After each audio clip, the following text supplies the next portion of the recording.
this is Mrs. Nicol. Welcome back to my at-home biology classroom.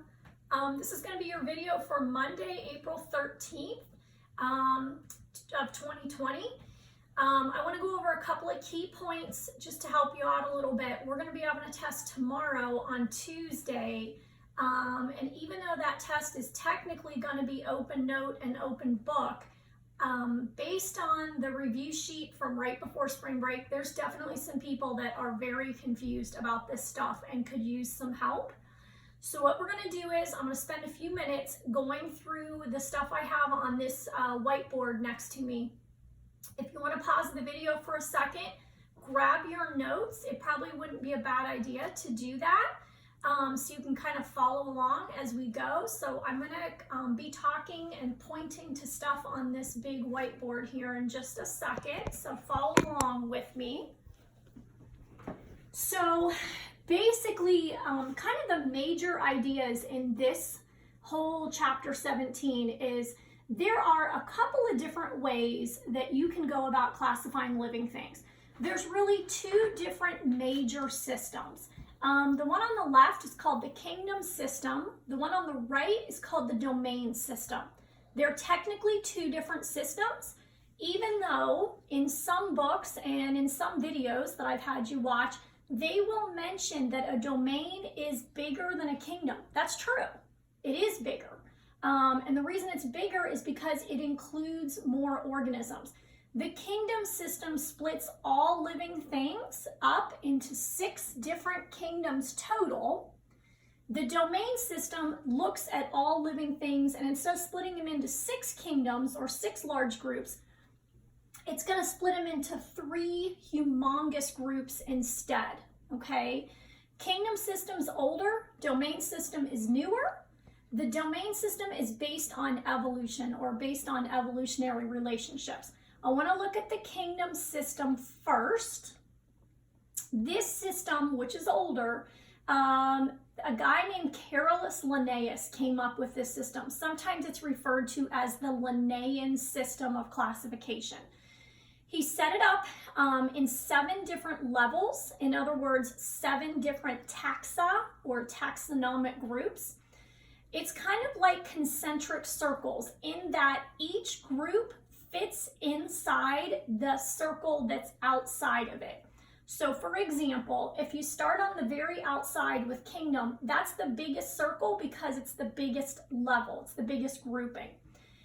Phylum is smaller than a kingdom, so that's why it fits inside the kingdom. If several different similar phyla, which is plural for phylum, make up a kingdom. In other words, they fit inside the kingdom. Classes fit inside phyla. Classes are smaller, they're more specific. So several different classes that are similar to each other will make up one phylum. Go a little bit smaller than that, you get to an order. Orders are more specific, they're smaller than classes. So several orders that are similar, if you group them into one big clump, they will make up a class. From there, you get to the family. Families fit inside orders. In other words, a group of similar families make up one order. The next smallest is going to be genus. Several related, in other words, similar genera, which is plural for genus, will fit inside a family. They'll make up a family. The absolute smallest level is the species. Species are the smallest level. They're also the most specific. So various related species will clump together to make up a genus, okay? So 6 kingdoms total. Biggest level is the kingdom, smallest is the species. Kingdom is least specific because it includes tons and tons of different organisms. Species is most specific. Also, something we talked about, scientific name. Scientific name is something that Carolus Linnaeus also came up with. It's a way to give every single organism its own specific scientific name. He based it on Latin, just like he based his kingdom system. The name of this is going to be binomial nomenclature. So it's a 2-part name. That two-part scientific name includes the genus and the species. In other words, genus and species right here. When you write that scientific name, you have to be very picky and very careful about this. You either have to underline the entire thing or you have to put it in italics. If you're writing it by hand, it's almost impossible to write in italics, so just write it and then underline it. Also, when you write it, only the very first letter is capitalized. Everything after it is going to need to be lowercase. So the first part of the scientific name is the genus. The second part is the species. So for human beings, our scientific name is Homo sapiens, capital H, everything else lowercase. I underlined the whole thing because it's too hard for me to write in italics. Almost none of you did this correctly on that Google Doc that I had you do about the different kingdoms. Almost, I think maybe 4 people out of 60 some actually got it correct when they typed it up, okay?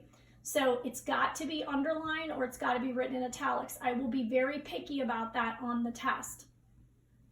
If you guys have any further questions about things that are going to show up on the test or about different concepts, I'm going to do a Google Hangout today between 2 and 3 p.m. I sent the link to you. It's on Google Classroom. So if you want to ask me certain questions or if you just want to come and, have me go through some things or whatever, I'd be happy to do that. Don't forget, test on Tuesday. Talk to you soon.